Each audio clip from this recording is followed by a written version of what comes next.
Again, my name is Kendra and I am the official business renovator, and I hope that you enjoyed this video today. Thank you. Welcome back. Today we are going to discuss 8 ways to gain respect from your coworkers. Okay, so it says some people just walk into a room and every eye and ear are immediately turned into them. Is this magic? Doubtful. In reality, that person has worked very hard over the years to gain the respect of the people who work with them. Okay, you can earn the respect of the people with whom you work as well. Just take the following actions to ensure respect and subsequently career success. Okay, so number 1, follow the rules. Sure, on television or in the movies, it's always the road cop or the office worker who pushes the limits, who win the rewards and praise. In real life, it's the person who does what they're supposed to do. This is especially important if you're the boss or work in a management role. The boss who slacks off from working hard in the office, comes in late, leaves early, and spends more time shopping online than working won't engender respect from their coworkers. While the effect of rule following isn't as strong among peers, it still plays a critical role. People don't respect people who don't respect the rules. Note, this is especially true in a workplace where most employees do follow the rules. After all, they were put there in place for a reason, whether to create workplace harmony or to fairly and ethically deal with employees. Workplace rules are most often carefully thought out. Absolutely 100% agree with that statement. You definitely want to follow the rules. I speak on that across quite a few videos about how you want to make sure that you have mastered your job and you've done everything, or you are doing everything that is expected of you in that position. Okay, and so you definitely want to do that before you begin to request additional duties and or begin trying to seek a promotion, because following the rules is very important, especially with working from home, because of the fact that there's always that room for distrust, already that existing room for distrust. You definitely want to make sure that you are following the rules. So number 2, you want to work hard. This is one area where television shows get it right. That cop may break all the rules, but he certainly puts in the hours. Now, working hard doesn't mean you need to work 80 hours a week, but it does mean that you need to work when you're supposed to work. Okay, so again, working hard also means that you need to spend your work time on work. You won't earn the status of a respected employee if you're viewed by others as a person who steals time from your employer.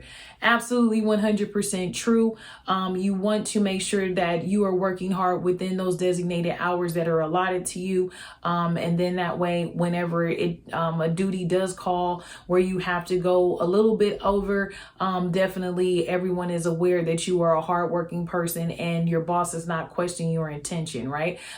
You also want to make sure you're communicating with your boss that is what you're doing. And you want to ensure that you get that cleared as far as overtime, but you definitely want to work hard. I mean, that is a surefire way to getting a promotion, as well as getting the respect of your peers, okay, and your boss. Okay, so the third suggestion is talk less and listen more. You may think that the person with the most respect is the one standing at the head of the conference table giving the presentation, but that's not always the case. If you feel as if you always need to talk, you're not likely the most respected person in the room. People gain respect by actually listening to the ideas of others. This doesn't mean that you can't share your ideas, but it does mean that you need to pay attention to what others are saying. Remember, you were hired to do your job, and the other employees were hired to do theirs. That may seem like a super basic statement, but in practical terms, it means that other people are experts on task outside of your expertise. So listen to what they have to say about their area of expertise. Recognize that in listening to your coworkers, you treat them with respect. This respect engenders respect for you and what you have to say. 100% true. Talk less, listen more. Definitely, this is something I know that I've said in previous videos, that you absolutely want to actively listen to your peers and to those that are answering to you, because that does actually build a good, healthy work relationship. There is always something to learn from everyone within the organization, which is why they were hired, right? So whether you are the hiring manager or not, you should trust that everyone that is working there because they are qualified and good at something, and definitely should be respected and listened to. I do say, respect is given, and then trust is earned, right? But you must respect everyone, and I think that should just be the best. That should be the best practice across every aspect of life. Okay. All right. So the next tip that is being given for 8 ways to gain respect from your coworkers is that you're going to assume the best about people and situations. When the accounts payable person tells you that it will take 3 days to get the supplier's check cut, don't assume that it's because she's lazy. She may be lazy, but she's probably also needs to follow the required process and procedures that restrict her ability to respond to your timely requirements. Just because you don't understand why or when something happens doesn't mean that a valid reason doesn't exist. You want to find out before you come to a false conclusion or assumption. Absolutely, this is definitely true. You always want to give everyone the benefit of the doubt and side on the assumption that everyone is doing their best each and every day as they are at work. There to, regardless of what their motivation is, they're at work to do the best job possible. Okay. The next tip that they're giving is, and I believe this is tip number 5. So apologize and admit mistakes. You're not perfect. No one is. You will make mistakes. If you want respect, you need to admit your mistakes. Practice this statement: I'm sorry. What can I do to fix it? The last part is critical in many situations. Otherwise, the apology is just an empty statement. If you're a manager, you take the blame for the team's failures as well as your own. If you're an individual contributor, you need to take the blame for your own missteps. A mistake isn't a career ender. Not admitting that you made a mistake can become a career ender. So I love the quote that I have paraphrased: if you tell me in advance, I am your friend. If you tell me afterward, I am your critic, right? So you definitely foster respect when you take ownership of your mistakes as well as you take ownership of your wins, right? And then always be willing to apologize and offer a detailed explanation of what it is and wherever you were for why you are apologizing, And then another thing, as it's slipping my mind right now, what is it? In addition to apologizing, what is it? It just went that fast. But it's another thing that I've mentioned in other videos about making sure that in addition to, you're going to apologize and explain where you actually okay. So when I say apologize, what I'm referring to is if you aren't able to give a prompt response, I always offer thereafter the reason why I wasn't able to give that prompt response. The other thing, now that it's coming back to me, the other thing is that when you see a problem arise, try to always have a resolution already available for your manager, just so that you can kind of take out the guesswork for them or add additional work for their plate when you offer those suggestions. Not that the suggestion will be taken, but at least they can see that you have learned from your mistake and you're trying to assist with curing the issue. Okay. Number 6 is take criticism and learn from it. Having people respect you isn't dependent on people thinking that you're right all the time, right? It's about people trusting you and appreciating what you have to say. Just like you need to take your lumps when you make a mistake, you need to listen to what people have to say about you. Does your boss think you're marking marketing plan stinks. Well, ask the boss why and carefully consider what they have to say. Does your direct report think that your marketing plan stinks? Well, ask why and carefully consider what your staff member has to say. Definitely those last two lines weren't accidental. Repeat of the preceding lines. Whether the criticism comes from above or below, you must carefully consider what the person has to say. Go ahead and ask questions. They might be right. They may be dead wrong, but you won't know unless you consider their feedback. And that's 100% true. I mean, I mentioned it earlier.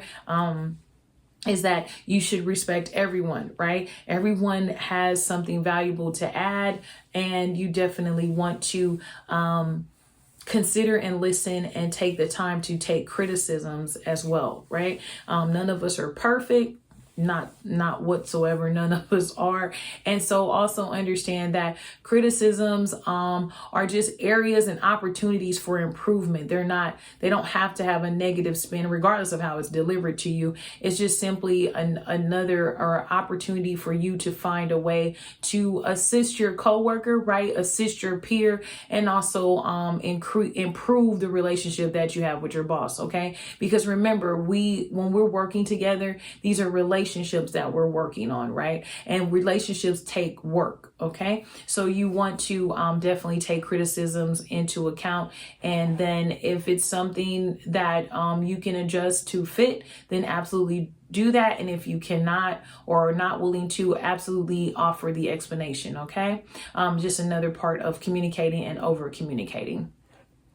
Number 7, you want to stand up for yourself. This is not a suggestion to let people walk over you. You can carefully consider criticism and say, Jane, I heard what you said about the marketing plan not hitting the right target, but I disagree. I believe that my market research shows that blah, blah, blah, right? So if someone criticizes your personal appearance, family status, race, gender, whatever, you can certainly call them on it. I'm sorry. The fact that I look young has what to do with this.